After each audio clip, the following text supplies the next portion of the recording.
ubbeeku na. mu ngoog Abdoulaye gis nañu ko waa Y'en a marre dem nañu déposer ñoom li ñu bëgg mooy ñu yokkaat ci 15 jours bu ko defee ñu may ndaw yi ñu gën a mën a dem bindu ji en masse. waaw dañoo war a mën a yokkute man d'accord naa ni si proposition boobu fileeg muy mën a taaral li nga xam di démocratie électorale du Sénégal jëm si li nga xam di inscription si liste yi def naa ni war na see mën a yokk fukki fan ak juróom. waaye itam ministre de l'intérieur di Félix Antoine Diome ak li nga xam di direction générale des élections ak la ca undu lépp damay jàpp ni war nañu mën a reprendre li nga xam ne dañ ko daan def saay bu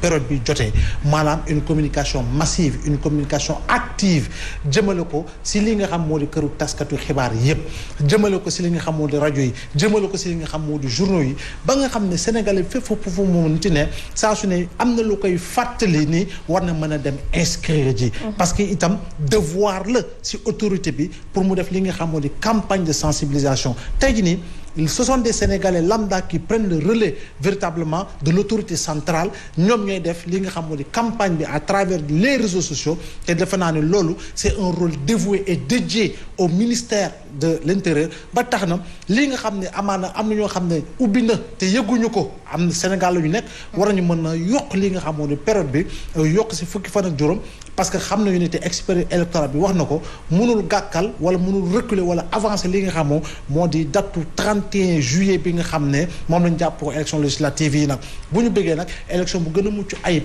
ndaw yi gën see bokk jigéen ñi gën see bokk war nañu gën a mën a yaatal ba nga xam ne effectivement la ñuy bëgg dëgg-dëgg muy une inscription massive des jeunes et des femmes ñu war ko mën a am si li nga xam moo di période de révision bi en attendant ñuy ubbi beneen période. Parrainage bi mu ngi woy ba tey Mansour di jur coow Thierno Bocoum dégg nañu ko nee na ngir ñu jëlee ko fi faw rek ñu faree ci kujje gi ñu booloo nekk benn. waaw du moment bi kujje gi moom booloo du moment bi te gis nga li ñuy booloo nag ëpp naa xepp ku leen di woon tey coalition yeewu mun nañ ko créer ci Sénégal Yewwi Askan Wi. sérieusement di mu boole ci ay cadres ci ay partis politiques ay grands hommes yoo xamante ni foogoo woon ni ñii mën nañoo ànd nag. ci defar coalition bu toll ni Yewwi Askan Wi donc boole gi ñu bëgg nag muy ñëpp na nekk benn këf moom mënul nekk loolu moom c'est impossible la tudd mënul nekk. parce que faut pas bul fàtte ni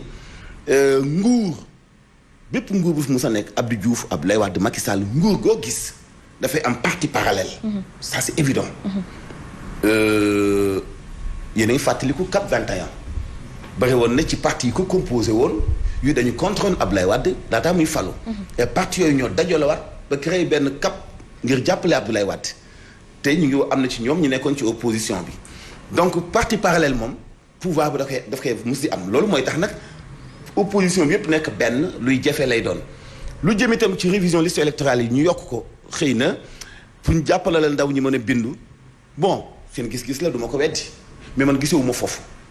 fi ma gisee mooy parti politique yi seen coow yi ñu nekk tey ci ville yi ci capitale yi di xëccoo di mbii jog mballoo ci benn filtre bii nga xam moo ñu sonal mooy parrainage bi wax naa leen fii nii li gën a nekk farata mooy am nañu 1 mois boo xam ni nañu wàcc ci seen i base du parti xool structure banqaas yu parti yi xoolaat ndaw ñi nga xam ni ay primo votant lañu ñu fexe ñu mën a inscrire rapidement bu fekkee nag amoo base politique bu dëgër mënoo wàcc fenn pour forcer xale fa nekk wala nga ànd ak ñoom financer leen ñu dem bindu ji dafay poser problème doo am ndëgër laay ci wàllu électorat bu yaatu ci ginnaaw. mais tey li gën a jàmp ci ñoom mooy ñu occasionné wu donte woon ne 1 semaine la ñu wan nguur gi njàmbaate goo xam ni daañu lay wax ni Sénégal yi gëm nañu parce que daañu inscrire ci ay ndaw primo votant loo xamante ni bi mun naa tiisal nguur mais nekk na di joxe ay discours yoo xam ni idée impossible lay doon pour ñu réaliser ko. itam loolu lëndëmte lay doon ci doxalu xelu ñuy jàngat wàllu politique. parce que unité benn ci biir opposition proposition buy naa ni géej la parce que xam ne ñi mënut a nekk parce que chaque pouvoir am na parti parallèle. Mansour njiitu mouvement Agir àdduna itam ci yeneen i poñ yu ci mel ni wàllub ngóor jigéen fitna gi ñuy teg jigéen jeeg tout tànk yi ak itam ñenn ñi yëkkati yenn kàddu jëmale ko ci gëm-gëmu ñeneen ñi muy xam le ni moom am na ci pexe mu di ab loi référendaire wala daan yi ñu gën koo diisal ñu àndu ci Ndeye Khady Diouf. jiital alliance générationnelle pour les intérêts de la république di addu ci mbirum borom ñaari tur ñi Thierno Bocoum sàkku ci ñu taxawal loi référendaire. jàpp nañ ne lobby yi fu ñuy travailler mooy fu ñu ko déposé fexe ba mu jàll non bu mu jàll léegi dañ ne mbir mi nañ jël jébbal ko peuple bi. njiital mouvement Agir di ñaawlu itamit ni ñuy salfaañee gëm-gëmu ñenn ñi tey sàkku ne war nañ def réforme ci code de procédure pénale pour que képp koo xam ne jël nga baat jëmale ko ci gëm-gëmu jàmbur mu am lu ñuy wax autosaisine obligatoire du procureur de la République. Thierno Bocoum amit njàqare ci àq ak yelleefu couche vulnérable yi ñuy jalgati. maltraitance su xale yi nañ ci wax ci anam bu ne ci fànn bu ne. maltraitance su jigéen ñi nañ ci wax maltraitance su personnes yu am handicap nañ ci wax moo tax jàpp nañ ne war nañu gën a xoolaat peine yi yu jëm ci ñoom. ci janoo bu mu doon amal ak taskatu xibaar yi njiital Agir daal dina sàkku ci nguur gi mu taxawal guichet unique ngir mën a yombal dellu si sénégalais yay dund ca biti réew. suñu borom mu nekkoon Soumeylou Boubèye Maïga mu ngi ñàkk bakkanam ni ki tey ci suba amoon lu tolloog juróom benn fukki at ak juróom ñaar ñu ngi ko hospitalisé woon ci ab clinique bu nekk Bamako. autorité militaire yi nekk ci nguur gi dañoo bañaloon njabootam sàkkuteef bi ñu amoon ci ñu bàyyi leen ñu évacuer ko Europe moom mi leen nag ci fàttali ñu ngi ko tegoon loxo ginnaaw bi ñu ko tuumaalee lu ñeel wàllub guerre ñu woon ci ak Fatimata Diop.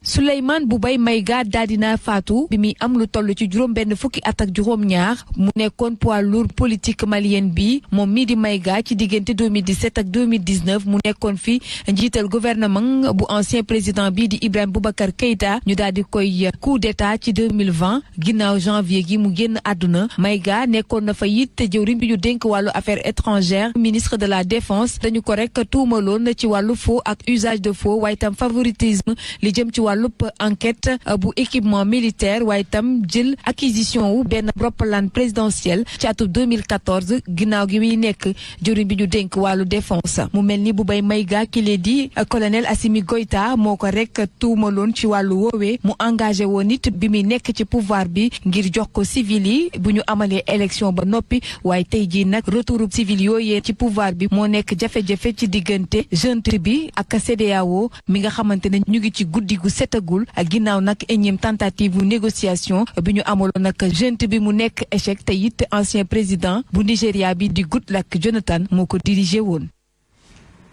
mu nga kon moom moo nekkoon ancien premier ministre bu Mali. su ma jumul semaine dernière doyen Alioune Tine bi nga xam ne moo di président fondateur Africa Jom Center mi ngi ma si doon interpellé à travers si waxtaan gi ñu amoon pour xool effectivement naka la médias yi sénégalais ak Afrique bi surtout Afrique de l'Ouest mën a def tapage ba nga xam ne junte militaire bi daañu bàyyi ki nga xam ne mooy Boubèye Maïga mu war a mën a dem faju ji mais pour des raisons humanitaires encore une fois il faut que ñuy jiite xam ne dana toll nit boo xam ne di nga ko jàpp cee ko mais pour des raisons humanitaires war nga ko mën a fexe boo ko mënut faj amoo jumtukaay yu ko mën a faj nga mën a fexe noo ko mën a sauver évacuer ko ñu daal di koy faj si ay anam yu gën a wóor respecter li nga xam moo di dignité humaine parce que itam ñaaw na mu faatu si conditions yi parce que doyen Alioune Tine dem na ba ne ma mais Abdoulaye est-ce que xam nga ni Boubèye fu mu toll nii mënatul sax dox dégg nga maam defe naa ne bu ñu tollee si niveau boobu nag war nañu mën di anticiper par rapport ak li nga xam ne moo xew mënoon nañ ko éviter dëgg la naam saa su ne comme ñun Sénégal lu ñuy wax rek yàlla bu ñëwee moom ala kulli àll ñëw na waaye itam léeg-léeg war nañu mën a jël ay matuwaay pour des raisons encore une fois humanitaires et du respect des droits humains et de la dignité humaine ñu war a mën a def li nga xam ne moom moo war te lu war mooy boo mënut joxal ñi nga xam ne am nañu yaakaar ni mën nañu ngir ñu mën ko sauver. Mansour. yal na ko yàlla yërëm te xaaral ko aljanna bu baax amiin mu ngoog di leen di jaajëfal bu baax a baax di jaajëfal Abdoulaye Mbow ak El Hadji Mansour Diop ak yéen ñu àndoon ak ñun doon ñu